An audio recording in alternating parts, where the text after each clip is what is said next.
Una voz, un país en un micrófono. Política, economía, salud, medio ambiente, deportes, historia. Una voz, un país en un micrófono. Hola, ¿qué tal? Bienvenidos a Una Voz, siempre proponiéndonos llevar semana a semana temas de su interés. El de hoy me encanta porque soy muy futbolero y además vivimos en un país ya de por sí futbolero. Tiene que ver con una investigación interesantísima que desarrolla la Escuela de Ciencias del Movimiento Humano y Calidad de Vida de la Universidad Nacional. Hace pocos meses se está dando a conocer justamente en estos días y tiene que ver con la forma en que se capacitan, estudian, preparan, dirigen nuestros entrenadores de fútbol del fútbol élite, de la primera división. Y justamente los hallazgos son tan interesantes que había que compartirlos, porque lo reiteramos, vivimos en un país que respira, desayuna, come fútbol, pero qué bonito cuando se logran abordar estos temas científicamente. Y CIEMCAVI, la Escuela de Ciencias del Movimiento Humano y Calidad de Vida, lo hace. Me acompaña casualmente Milton Rivas, quien es académico, es investigador de esta escuela y lideró junto a un grupo de profesionales este estudio, esta investigación de la cual vamos a hablar hoy y abordar un tema apasionante, pero desde el punto de vista científico. Milton, bienvenido a Una Voz y qué bien que estemos aquí en este lugar tan lindo, hablando de deporte y hablando de una forma científica de abordarlo. Muy buenas, Milton, bienvenido. Buenas, Gerardo, buenas para toda tu audiencia. Sí, en realidad el tema se las trae. Normalmente la gente de un país tan futbolero como este se hace preguntas de que, y ese que dirige, ¿dónde estudió? O en qué se basa para hacer esas cosas, o dónde adquirió esos conocimientos, o de qué forma aplica esos conocimientos para dirigir o para entrenar. Y esa investigación está dirigida en ese ámbito, en esa área, en el poder determinar qué elementos y qué factores y a dónde adquieren el conocimiento nuestros entrenadores élite, ¿verdad? Dígase élite, entrenadores de primera división, inclusive entrenadores de la selección nacional, que ellos ejecutan para ejercer su labor profesional.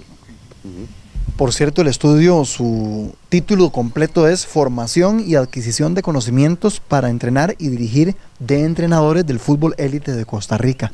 Milton, ¿cuál fue el objetivo, la meta que ustedes se trazaron inicialmente? Cuando ustedes pelotean, ¿verdad? Y llegan a la conclusión de elaborar este estudio. ¿Cuál es el objetivo que se trazaron ustedes inicialmente? Bueno, en realidad es una inquietud a nivel personal, aunque la investigación está hecha por otros colegas también que nos acompañaron, de dónde es ellos, qué conocimiento tienen y dónde lo tomaron para su toma de decisiones. Y sobre todo en los dos ámbitos que son muy diferentes, que en el ámbito del entrenamiento y en el ámbito de dirigir.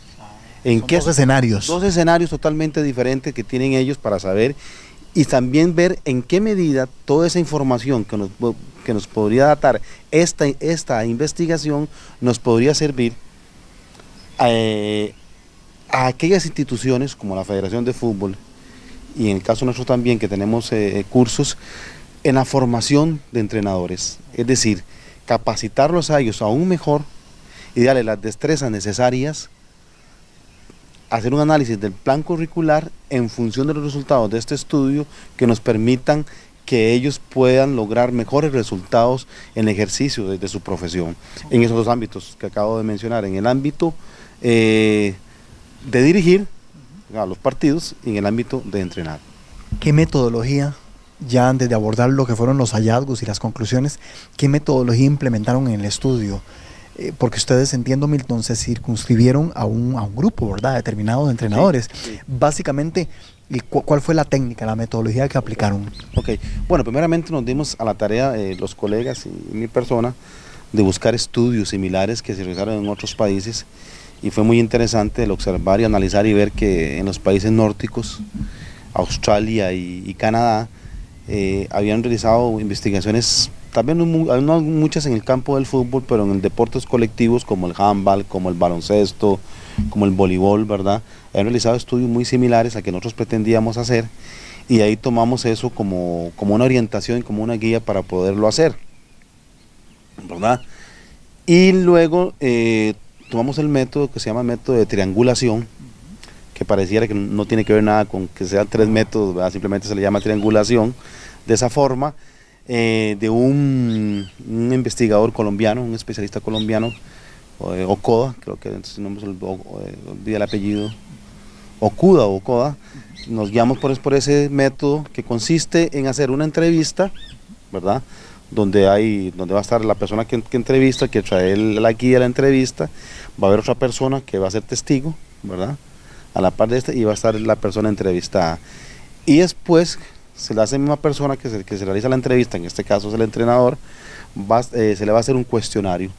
También muy similar a la entrevista, donde se van a cruzar todas las informaciones que da la persona entrevistada o el entrenador entrevistado, de tal forma que muchas veces no son congruentes, no necesariamente tiene que ser así, y luego para sacar esas conclusiones de ahí. Luego de eso se lleva toda esa información, se transcribe, ¿verdad? Y se le da a otra persona, a otro colega, a otro experto, para que logre validar lo que el entrevistado dijo por audio y lo que nosotros logramos escribir de manera de transcribir, de tal forma que valide toda la información o todas las conclusiones de esa persona entrevistada. Así que se llama el método de triangulación. Referente a los participantes del estudio, estos tenían ciertos requisitos para que lograran ser, valga la redundancia, participantes del estudio, ¿verdad? Tienen que ser entrenadores de primera división o entrenadores de selecciones nacionales, mayor o olímpica, ¿verdad? En este caso. Tenían que haber estado o estar ejerciendo durante los últimos 5 años, ¿verdad? De manera ininterrumpida. Es decir, si una persona tenía 6 meses de no estar dirigiendo, no entraba dentro del estudio. Al final se sacaron 12 entrenadores, de los cuales logramos entrevistar a 10. 2 por factores meramente logísticos o por factores imponderables que suceden, no se lograron entrevistar. Entonces quiere decir que aproximadamente un 90% de las personas de la población fueron entrevistados en este estudio. Como digo, tienen que haber sido entrenadores, tener más de 5 años, de tal forma que fuera una población mucho más seleccionada, ¿verdad? Que no se nos fueran a meter entrenadores que están empezando alguna cosa, sino que tuvieran una gran experiencia. De estos 12, habían 2 entrenadores que radicaban en Costa Rica, extranjeros, ¿verdad? De nacionalidad extranjera, que entraron dentro del estudio. Bueno, eso quiere decir que de acuerdo a esa muestra, Milton, se pudo ahondar o con quienes toman sus decisiones en el fútbol, por ejemplo, élite de nosotros. Sí. Es decir, se pudo tomar en consideración y reflejar en manos de quién están las decisiones técnicas, tácticas, claro, de nuestro fútbol élite. Eso está muy bien. Claro que sí, porque por ejemplo, bueno, no vamos a decir los nombres por aspectos éticos, científicos de las personas que fueron entrevistadas o los técnicos, pero son técnicos muy reconocidos, claro, en todo el país. Claro. Inclusive en la actualidad todavía están dirigiendo algunos están fuera del país dirigiendo, pero la gran mayoría está aquí. Es decir, para que se formen una idea, son los que han tenido casi en los últimos 10, 15 años el manejo de nuestro fútbol, ¿verdad? Tanto a nivel de clubes de primera como a nivel de selecciones nacionales. El estudio se hizo con base en esos. En base a esas personas. Acceso a estas personas. Exactamente, así que a estos directores técnicos, como le digo, tienen 5 años de haber dirigido más, inclusive algunos han sido campeones nacionales, han dirigido selecciones menores, olímpicas, mayores, ¿verdad? Así que es bastante representativo. Yo no diría que muestra, porque fue casi una población total, ¿verdad? De las 12, no fueran 12 solamente que habían o cumplían esos requisitos, de los cuales 10 fueron entrevistados. Milton, este instrumento o esta herramienta del cuestionario, de la entrevista, es muy rica porque permitió ahondar hasta en detalles, es muy cualitativo, es muy de penetrar, sí, en el pensamiento del entrenador de fútbol, en lo que él mira, en lo que él ha hecho. Esto me imagino que le da una robustez al estudio. Sí, eso es importante lo que acabas de decir, Gerardo. Es una investigación cualitativa, ¿verdad? Donde tratamos de manejar un escenario que él se estuviera cómodo, donde no sintiera presiones de ningún tipo de índole. Buscamos lugares donde fuera una especie de charla, tomar café, que no se sintiera interrogado de una forma. Recuerden que son personas muy públicas, ¿verdad? Y a veces manejan ciertas resistencias normales que se manejan dentro del medio, ¿verdad?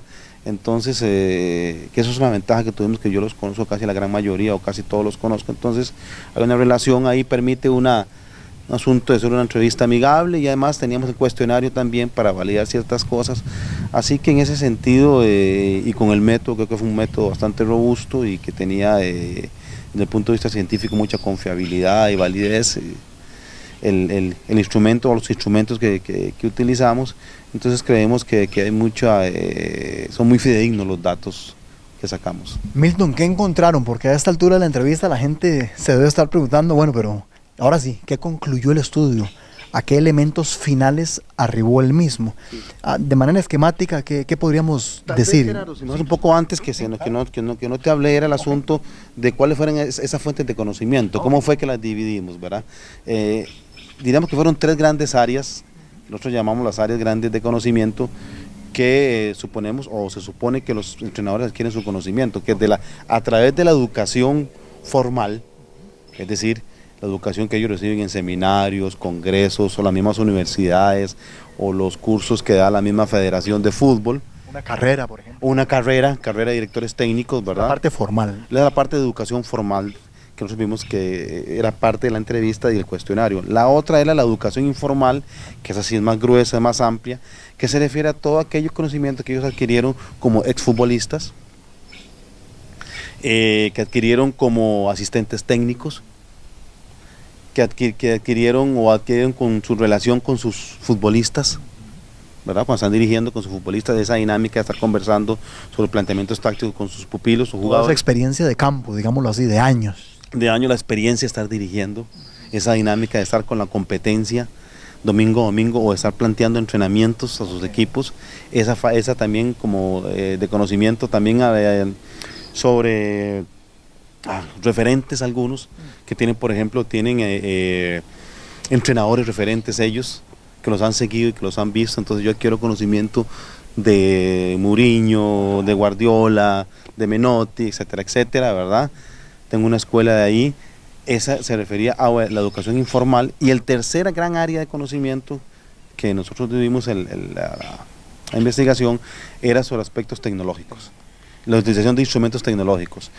Es muy común ver a los técnicos, por ejemplo, la observación de videos, editar videos, el asunto de software que a veces se utilizan sobre asuntos técnico-tácticos, ¿verdad? Dónde es que un equipo ataca más, cuáles son los jugadores que tienen más contacto con el balón, cuáles zonas donde ataca más un equipo, dónde se defiende, qué tipo de bloques se utilizan, si es más de bloque adelantado, intermedio o atrasado, etcétera, etcétera, que le brindan informaciones a ellos. Todo ese software. Sí, aspectos estadísticos también, ¿verdad? De pases malos, pases buenos, etcétera, etcétera. Entonces, el asunto de las nuevas tendencias tecnológicas, el GPS, por ejemplo, también para ver si ellos también utilizaban eso y tenían conocimientos. Bajo esas 3 grandes áreas hicimos el estudio. Okay. Entonces estamos hablando de educación formal, educación informal y tecnologías. Son como las 3 grandes áreas que fueron valoradas. Sí. ¿Y qué encontraron, Milton? Preliminarmente, ¿qué podríamos ya ir adelantando? ¿Qué concluyeron ustedes? Bueno, vieron conclusiones interesantes, ¿verdad? La gran mayoría de ellos dicen que el conocimiento que ellos tienen o aplican en dirigir y en entrenar, pero más en dirigir en su experiencia como jugadores. Es lo que pesa más. Es lo que pesa más en ellos. Ellos inclusive manifiestan y dicen de que se darán cuenta de los errores y de los aciertos que tuvieron de sus entrenadores, y que de los errores aprendieron a no hacerlo ahora como entrenadores, ¿verdad? Y que los aciertos pues los están aplicando constantemente ahí. O sea que cuando dirigen lo que pesa más es su experiencia, como jugador, por ejemplo. Como jugadores de todos los técnicos que ellos no tuvieron. Tanto la educación formal en el caso de dirigir. La educación formal, ellos lo que dicen es que les ha ayudado, pero para ordenarse mentalmente. Y sobre todo más en el ámbito de la planificación de entrenamientos. Los entrenamientos. Saber que un martes se hace una cosa, que un miércoles otra cosa, que hay una estructura durante el entrenamiento, un calentamiento, y que se debe hacer de esta forma, que cómo se debe. Todos esos aspectos, dicen ellos, que le ayudan más, pero que en el ámbito meramente de dirigir es el aspecto de la experiencia que tienen. El otro aspecto importante también que tiene tendencia es los instrumentos tecnológicos para dirigir. Dicen ellos que el estar observando videos de su equipo, de sus errores y virtudes, y al rival que se van a enfrentar, el próximo rival, de estarlo observando y analizando, eso le da conocimientos a ellos para la hora de dirigir, ¿verdad? Y que el aspecto del manejo de grupo en la parte psicosocial también tiene que ver mucho la experiencia como jugador, lo que ellos sentían cuando un entrenador hacía una cosa que no les gustaba a ellos o sí les gustaba, o era muy propicia para momentos de crisis, a tomar ciertas decisiones, que ellos también aprendieron mucho eso y que lo aplican mucho cuando tienen ciertas crisis o ciertos aspectos psicológicos dentro del manejo del grupo de camerino, ¿verdad? Muy interesante, Milton, porque, y con esto nos vamos a la pausa, la primera pausa.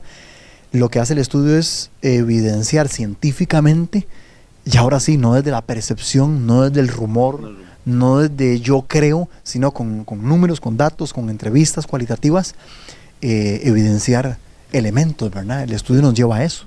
Sí, no, y además hay otro aspecto también muy interesante, que no se dio en otros países, que en Costa Rica fue la única excepción que sí se dio, que es que el elemento que salió más bajo para adquirir conocimiento fue su relación o intercomunicación con sus colegas.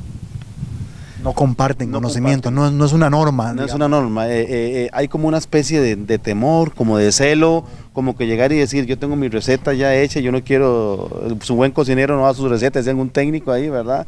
Una especie de celo. Otros, que fueron los mínimos, solo como uno o dos, dijeron, no, yo sí estoy dispuesto, y he entregado mi conocimiento, doy ejercicios, tareas de entrenamiento y experiencias, pero como que no existe un ambiente propicio para que ellos combinen sus experiencias. Me parece que es un factor educativo y muy cultural, ¿verdad? Y también que las organizaciones como las universidades o tal vez la misma Federación de Fútbol no ha estimulado ese tipo de ambiente de comunicación, de intercambio de experiencias de cada uno. Pero sí, como los decís vos, hay una especie como de temor, como de celo, porque él va a ser mi próximo rival. Y yo no puedo darle a él las armas a mi próximo rival de cómo juego yo, o lo que yo pienso, o lo que yo siento, o lo que yo he obtenido experiencia que me ha dado éxito, ¿verdad? Ustedes escuchan y ven a Milton Rivas, quien es académico e investigador de la Escuela de Ciencias del Movimiento Humano y Calidad de Vida. Y lo que hace Milton hoy es compartirnos parte de los hallazgos y conclusiones a las que arriba un estudio que él, junto a otros académicos, lideró hace poco tiempo, que tiene que ver con la forma en que nuestros entrenadores de fútbol de élite se preparan, se forman, se capacitan. Vamos a separarnos en nuestra primera pausa y acá, desde la Escuela de Ciencias del Movimiento Humano y Calidad de Vida, Universidad Nacional, la sede en Lagunilla, vendremos con muchos más detalles de este interesante estudio. Ya venimos. Una voz, un país en un micrófono. Política, economía, salud, medio ambiente, deportes, historia. Una voz, un país en un micrófono.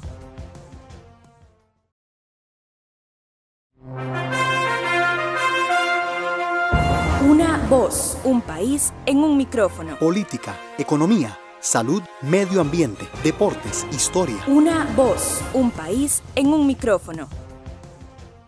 Muchas gracias por premiarnos con su sintonía en las emisoras que reproducen nuestro programa y también en nuestras plataformas YouTube y Facebook, donde usted puede accesar semana a semana a nuestros contenidos.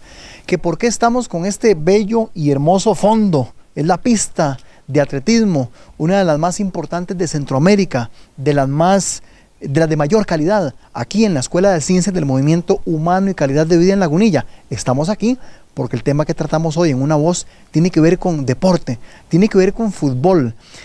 Ya no lo que percibimos sobre nuestros entrenadores de fútbol, sino cómo un estudio evidencia científicamente la forma en que ellos, los entrenadores de fútbol de élite de Costa Rica, se preparan, la forma en que dirigen, la forma en que entrenan.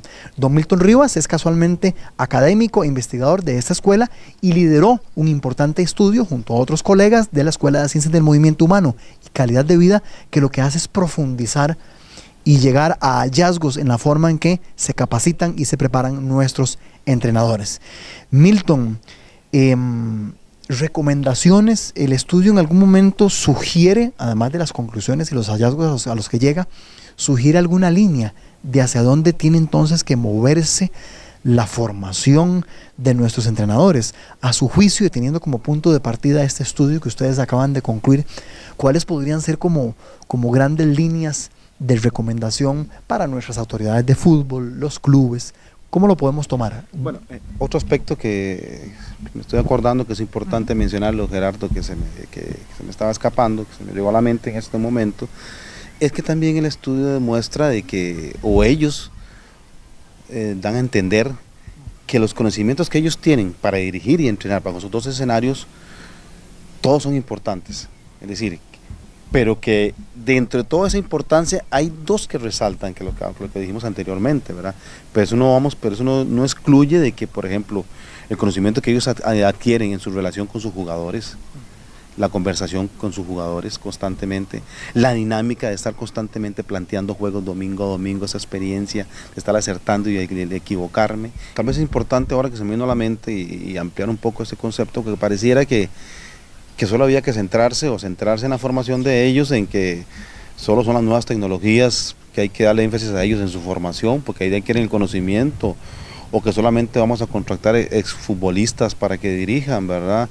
No, esos son los elementos que el estudio data de que fueron los que ellos consideraron más importantes, y nadie duda que son los más importantes, pero tampoco ellos dejaron de lado los otros elementos de educación formal o informal que son importantísimos. Por ejemplo, el conocimiento que ellos adquieren constantemente en diálogo con sus futbolistas sobre planteamientos tácticos, sobre el próximo rival que vienen, o por ejemplo su diálogo constante con sus asistentes, el preparador físico para plantear entrenamientos, con sus asistentes técnicos, que qué piensan del rival, cómo debemos jugarlo, cómo debemos defendernos, cómo debemos atacar, la misma dinámica de estar domingo a domingo o partido a partido haciendo planteamientos diferentes, donde después de ese planteamiento él hace una reflexión, el técnico dice esto me sirvió, no me sirvió, eso también le da a ellos instrumentos o desarrollan ciertas destrezas de eso, que todos esos elementos son importantes. No obstante, sí le dieron más importancia, a eso le digo, su experiencia, el conocimiento adquirido de su experiencia como futbolistas y de la utilización de instrumentos tecnológicos como el GPS, como todo eso que acabamos de decir. Ahora, referente a tu pregunta, a los resultados importantes de esto, que nos data el estudio, es que se reafirma un aspecto importante que hay dentro del ámbito, que la formación del técnico es muy compleja y que es multifactorial. Es decir, eso por un lado, y por el otro lado, que pareciera que de la manera tradicional, como ha estado la formación de los entrenadores, de las instituciones, no es la más adecuada, porque no lo desarrolla totalmente a él. Lo desarrolla, por decirlo así, de una manera estática y pasiva. Es decir, si ellos mismos reconocen y ellos mismos saben de que lo que ellos utilizan a la hora de dirigir sobre todo, y también de entrenar, son elementos de la experiencia, la academia o las organizaciones que tienen que ver con la formación de ellos deben generar estrategias metodológicas que le desarrollen esas destrezas y esas habilidades a ellos. Es decir, por ejemplo, estoy dando hipotéticamente hablando, por ejemplo, dentro de su formación ellos tienen que estar vinculados directamente con un club, donde observen al entrenador planteando partidos, planteando entrenamientos y dialogando con sus asistentes, que sean parte de un cuerpo técnico. O, a su vez, que empiecen a dirigir equipos de liga menor, que empiecen ese training de estar haciendo planteamientos domingo a domingo, constantemente, que lo hagan reflexionar a él de sus virtudes o sus errores en sus planteamientos, constantemente. Pero tener la formación de entrenadores solamente a la manera tradicional, una pizarra o al frente y vomitar conocimientos a ellos, el sistema 3-5-2 es así, tiene estas virtudes, esos defectos, no es que no sea importante hacerlo, pero no debería quedarnos ahí. Es decir, el estudio no hace una propuesta, pero sí nos pone a reflexionar a las organizaciones o a los entes que tenemos que ver con la formación de entrenadores, que tenemos que hacernos una especie de reflexión curricular y de estrategias nuevas metodológicas que le permitan a ellos esto. Porque además en la práctica uno siempre ha visto históricamente que ellos dicen, no, sí, hemos visto entrenadores empíricos muy buenos y exitosos, como también hemos visto entrenadores que han estudiado en la academia buenos y exitosos. Me parece que no son excluyentes esos dos factores, por el contrario, son mutuamente incluyentes y deberían estar dentro de la formación de ellos, ¿verdad? Porque inclusive ellos mismos reconocen que, dentro de las entrevistas, que los estudios formales les han ayudado a su ordenamiento y procesamiento mental, ¿verdad? Milton, en el fútbol de élite y esto también para la gente que tal vez no está familiarizada con estos temas. Las autoridades, la Federación de Fútbol, UNAFUT, no sé, exigen una licencia para dirigir en el fútbol de élite. Es así, y además, ¿cómo se obtiene esa licencia? Hay que llevar un curso. ¿Cómo es, digamos, actualmente el protocolo o el proceso para alguien que quiera dirigir en élite? Bueno, lo que te podría decir es lo siguiente: quien tiene la autorización oficial para entregar licencias para el entrenamiento de la federación. Recuerda que la federación está asociada a la FIFA, y la FIFA le da la potestad legal a la federación, a cada federación de cada país, de que puedan establecer los requisitos y las normas para el asunto de las licencias. Yo no sé en detalle cómo se maneja la federación. Sí sé que existen licencias profesionales, A, B y C, y cada una de esas licencias se saca en función de los estudios que usted tenga y de la experiencia que tenga. No sé cuánto es el puntaje que se necesita para la C, la B o la A, o la profesional. Creo que cada una tiene un puntaje y requisitos de estudio, ¿verdad? Pero ahora bien, ellos imparten cursos también. Nosotros en una época estuvimos aquí, o fuimos la primera en Latinoamérica, y casi las primeras en el mundo, la Universidad Nacional, en tener una carrera universitaria de entrenadores, de directores técnicos, ¿verdad? Y aquí salieron varios directores técnicos, ya algunos retirados, algunos creo que están ejerciendo todavía en esta escuela. Le puedo decir de Ronald Mora, Carlos Watson, don Álvaro McDonald, estuvo en un tiempo, Giovanni Alfaro, Vladimir Quesada. Actualmente la tenemos, esa carrera. La carrera se cerró ya, cumplimos el ciclo de 10 años. Ahí está planteada, vamos a esperar a ver qué se puede para ver si se logra reiniciar, pero quien tiene la potestad de dar el asunto de la licencia para ejercer es la federación, y ellos la tienen clasificadas. Exactamente no sé cuáles son los requisitos específicos, pero sí sé que hay de estudios y de experiencia para que te asignen la B, la C o la A. Milton, así como la experiencia en el campo, la experiencia profesional es importante, la educación también. El tema de estar actualizándose en conocimientos, ¿cuánto peso tiene en el ejercicio de la profesión de un entrenador? Un entrenador que, digamos, no se quede con la idea de hace 15, 20 años cuando llevó determinado curso, sino que esté constantemente actualizando sus conocimientos. ¿Esto cuánto peso tiene? ¿Cuánta importancia? Bueno, esa fue una que nosotros llamamos la parte de autodidacta, ¿verdad? De ellos. Yo creo que es una gran meritorio de los investigados, de los técnicos investigados, que muchos de ellos están adheridos a revistas, constantemente están comprando libros, hablaban mucho de nuevas tendencias de modelos de planificación, como el que es la apreciación táctica que habla Mourinho y otros autores. Así que en ese aspecto yo siento que no estamos tan mal, o por las personas entrevistadas no se observan tan mal. Donde sí podemos decir que nos falta algo, que es una lástima, ¿verdad?, es en esa interacción de los colegas, ¿verdad? Yo creo que las universidades y la misma federación deberías cada año, cada 6 meses establecer reuniones entre los técnicos a compartir experiencias que son valiosísimas y que son de mucho, y que así lo han valorizado en otros países donde han hecho estudios muy similares al nuestro, que eso les genera a ellos un gran conocimiento, porque muchas veces ellos se quedan con la duda: mira, yo me estaré equivocando, o será que estoy acertando o no, estaré equivocado, y esa conversación con otro técnico lo puede sacar de esa duda. No, mira, yo tengo esa misma duda sobre esa misma cosa que vos estás haciendo con tu equipo, pero a mí en otra época sí me dio resultado, no me ha dado resultado, y poder entonces todo ese tipo de conocimiento compartirse, y que evidentemente se va a ver reflejado en los equipos, ¿verdad?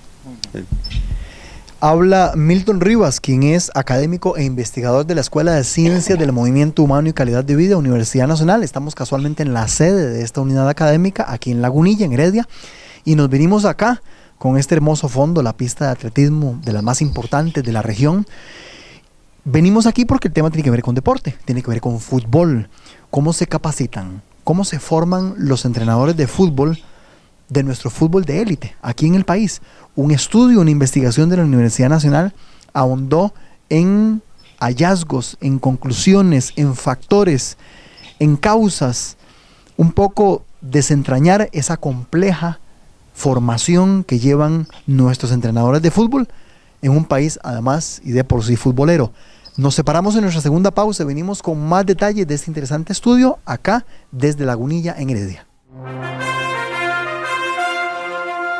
Una voz, un país en un micrófono. Política, economía, salud, medio ambiente, deportes, historia. Una voz, un país en un micrófono.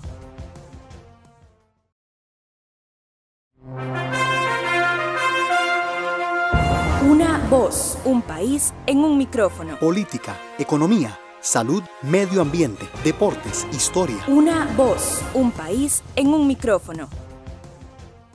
Muchas gracias por mantenerse en sintonía de Una Voz, un programa originado desde la Oficina de Comunicación de la Universidad Nacional y que se propone semana a semana llevar hasta su casa, hasta donde nos escuche, sea a través de las distintas plataformas, YouTube, Facebook o bien las emisoras correspondientes, temas de actualidad y temas que lo pongan a pensar, que tengan que ver con nuestra vida cotidiana. Y en un país futbolero como el nuestro, este tema no podía faltar. Estamos en la Escuela de Ciencias del Movimiento Humano y Calidad de Vida, Universidad Nacional, porque desde acá se acaba de originar una investigación interesantísima. ¿Cómo se forman, cómo se capacitan nuestros entrenadores de fútbol élite en el país? ¿Lo hacen de la manera adecuada? ¿Qué pesa más? ¿Su experiencia de campo, su trayectoria, sus estudios formales, la tecnología que utilizan? Hoy nos acompaña Milton Rivas, quien es académico e investigador de esta escuela y quien lideró una reciente investigación, un estudio con otros colegas, cuyos hallazgos compartimos acá en Una Voz. Milton, ¿cuánto pesa el arte de saberse comunicar? Esa parte psicológica, esa parte emocional, esa parte verbal, además de los conocimientos, ¿cuánto pesa en el manejo de un camerino, en el manejo de un grupo? No sé si esta variable la habrán medido o no, pero igual en su condición de académico ya de muchos años acá, ¿cuánto pesa este factor a la hora del manejo de un grupo de jugadores? Bueno, habría en realidad que preguntársela eso, hacer una investigación con los pupilos o con los futbolistas que tienen los diversos entrenadores y qué tipo de entrenador sienten ellos que es el más asertivo o el más acertado con ellos.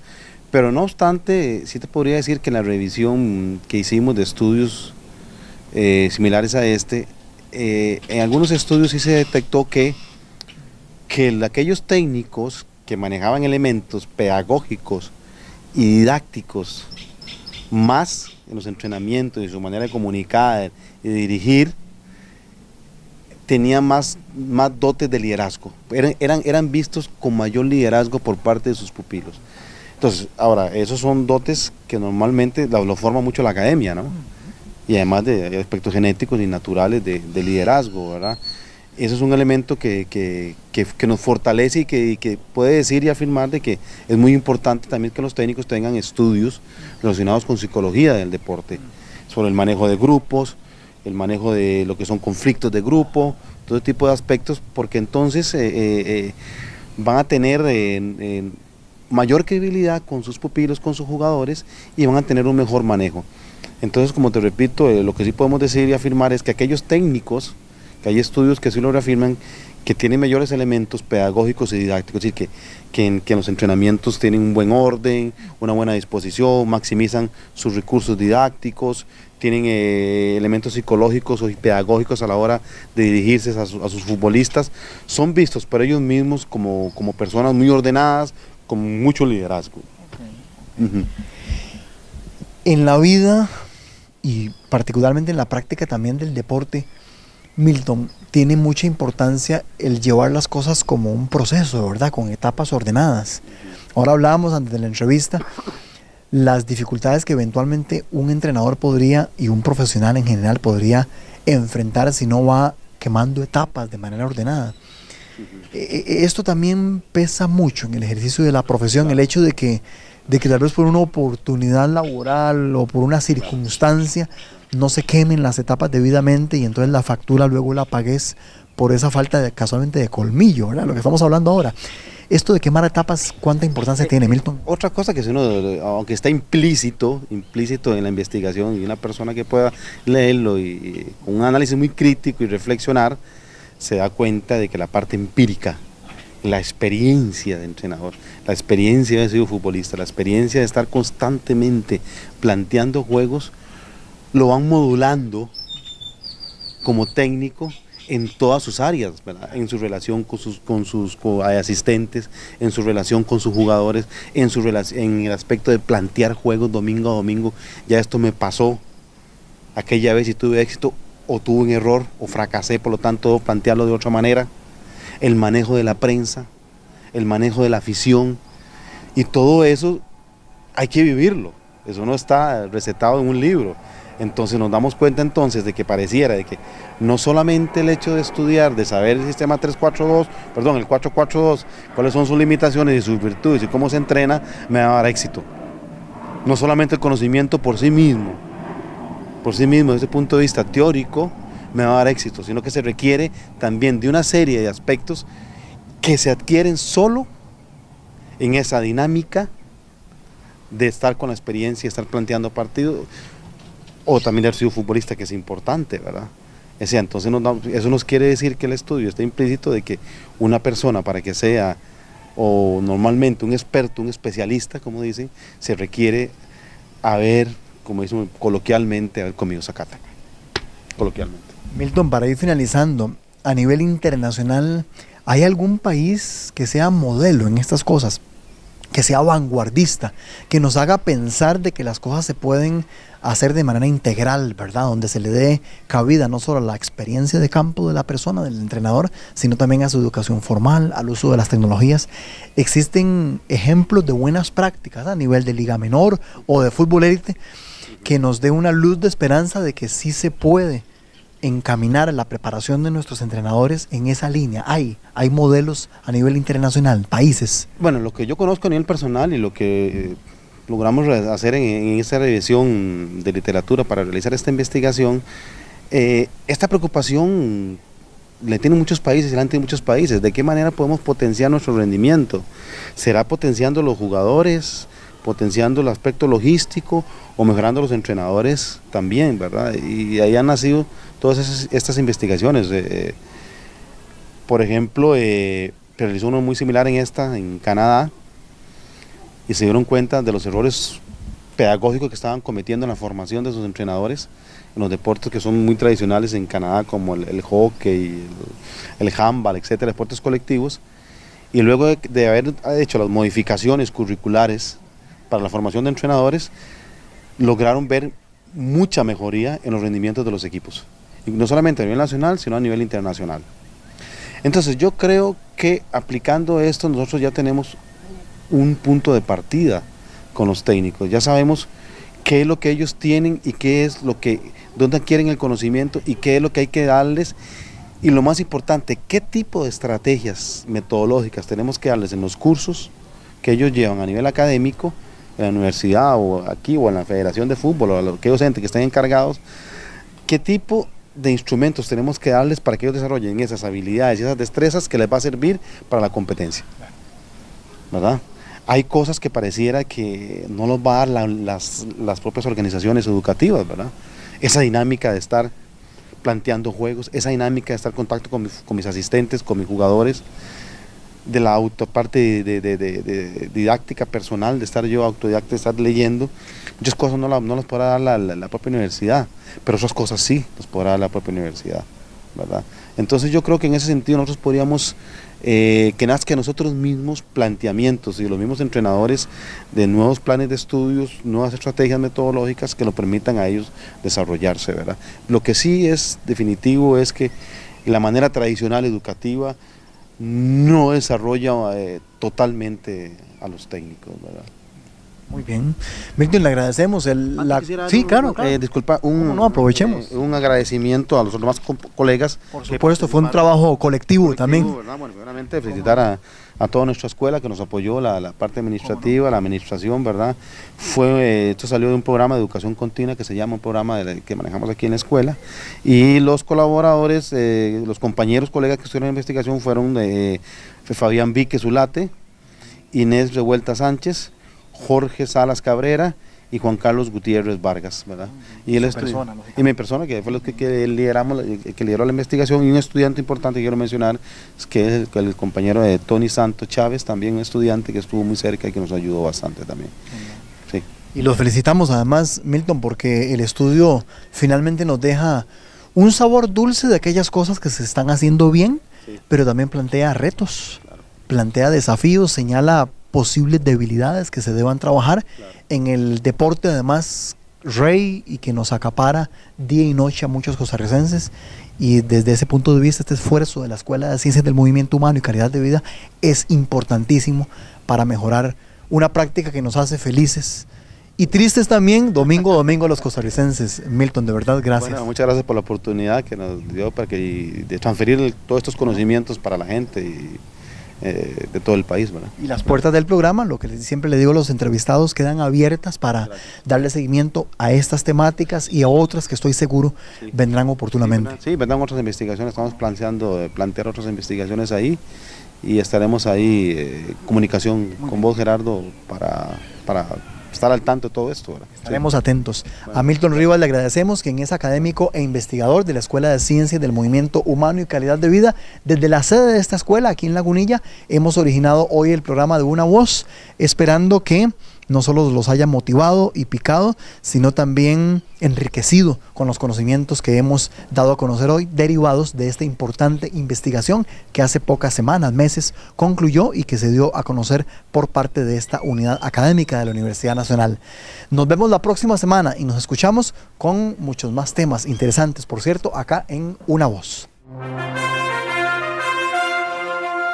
Una voz, un país en un micrófono. Política, economía, salud, medio ambiente, deportes, historia. Una voz, un país en un micrófono.